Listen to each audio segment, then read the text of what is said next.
Hello guys, welcome sa aking channel. Nandito kami ngayon sa Jollibee, Vietnam. At nandito yung in-order namin pagkain. Ang halaga nito ay 58,000 dong. A4. Hinahanap nga namin si Miriam Marian kasi nandito si Dong. So guys, ito yun. Ang A4 nila ay kakaiba ang soup nila dito guys. Sa tingin ko mas masarap ang soup sa Pilipinas. Rice with tomato, pipino, chicken, and soup and drinks. So let's try it guys bago para malaman natin ang katotohanan kung ano ang mas masarap, pareho lang ba o hindi. Mas masarap dyan. I'm with Mari ko nagyan nila. And bawal sila yung video. Okay lang. Kailangan pag-monetize ka. Ay, wala na sa ma'am. I'm waiting na lang na magano. I'm with these brilliant people in Dr. Can I name the institution? Huwag na lang. Okay. Let's try it, guys. Ito guys, ang mga Pilipino sa Vietnam.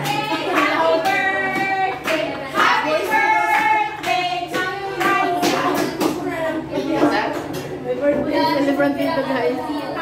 Pero hindi natin nakakisali ang iba kaya dito na lang. Hanggang dito na lang guys.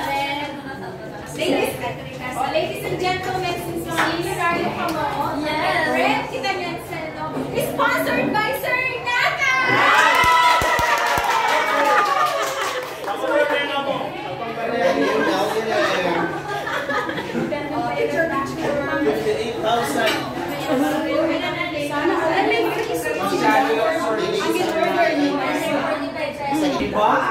This is the soup guys in Jollibee Vietnam.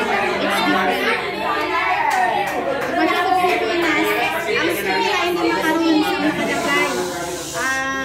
Meron siyang karne at kalabasa. Since kamo dito sa Vietnam, nag-rent kami sa Nissan na space dito sa Jollibee sponsored by Sir Pino!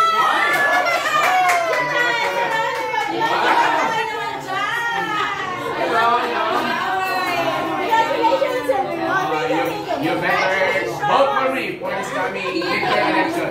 Yeah, sure. We're receiving your 2 million dollars! Sa pinaka-million. Sir, 1 million. Mura ka ng sauce? Do you have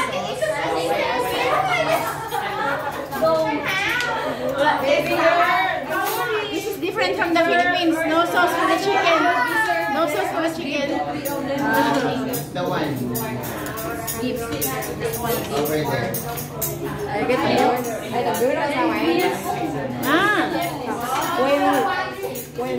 It's really different.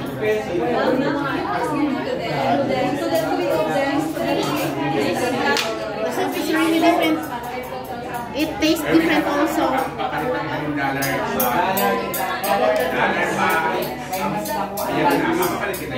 Mas masarap ang soup ng Pilipinas guys sa Jollibee kaysa dito sa naka-suit ko sa sa taste ng mga Vietnamese kaya ganito.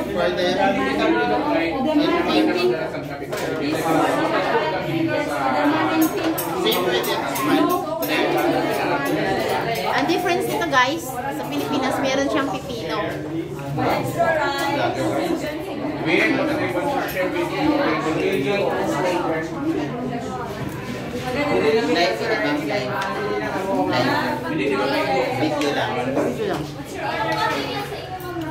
Tapos yung chicken, wala silang beef or sauce for the chicken. Unlike sa Philippines na meron. This food guys, this course, 8,000 dong. Soup made of meat and kalabasa. Ano nga yung kalabasa? At black and malingay tayo. that's the difference in the Philippines. May bin na daw.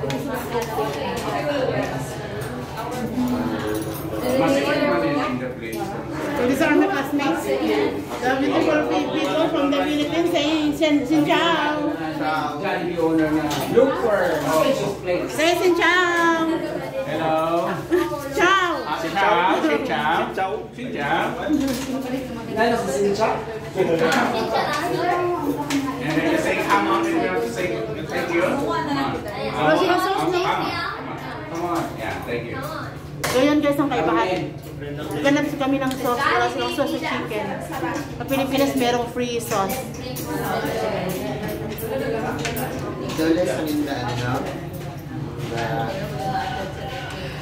Ang chicken comes with the pipino salad, tomato, and ano ito ma'am? Lettuce. Pero wala siyang dip.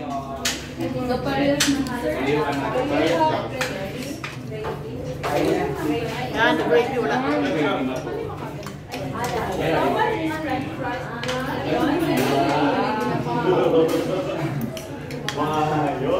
Wait lang sa one bit.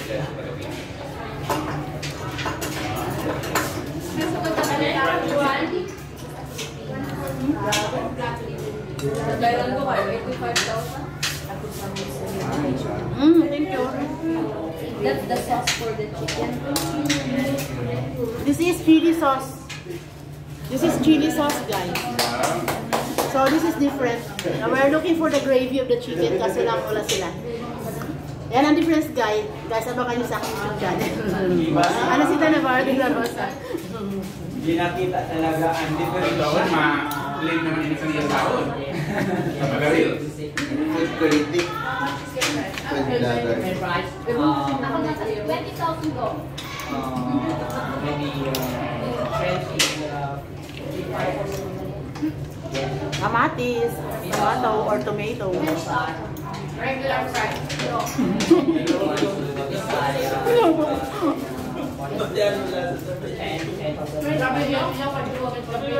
So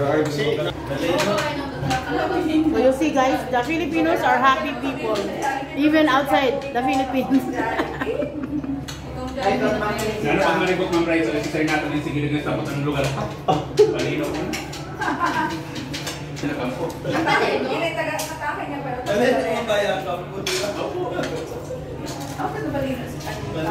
Erwin! May winner na. Ayaw kita. So guys, walang free water sa Vietnam, Jollibee. Ang halaga ng bottled water ay 8,000 dong. Wala akong Sama. Bayad na ka. kahit glass of water, hindi libre. Hindi bayad. Kaya ang tawag. Kaya hindi na lang kami nag-avail kasi pupunta kami sa store. Walak namin na mamarikon. Bayad na pa ako na. Talagang masayahin ang mga Pilipino. Ay, my God! Wala, natapunan ako guys ng ano.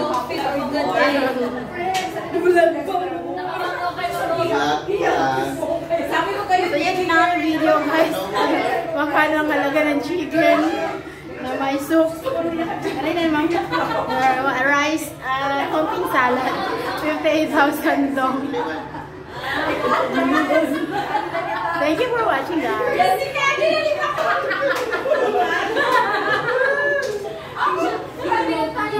Malisan ka na dito, ako nagkahit ka na usad. Tapos wala ka na dito. Kahit naman na ako sa Kaya naman kung may ito ka na yung katake ng tao. Sige naman. Celebrate sa mga kasama ko.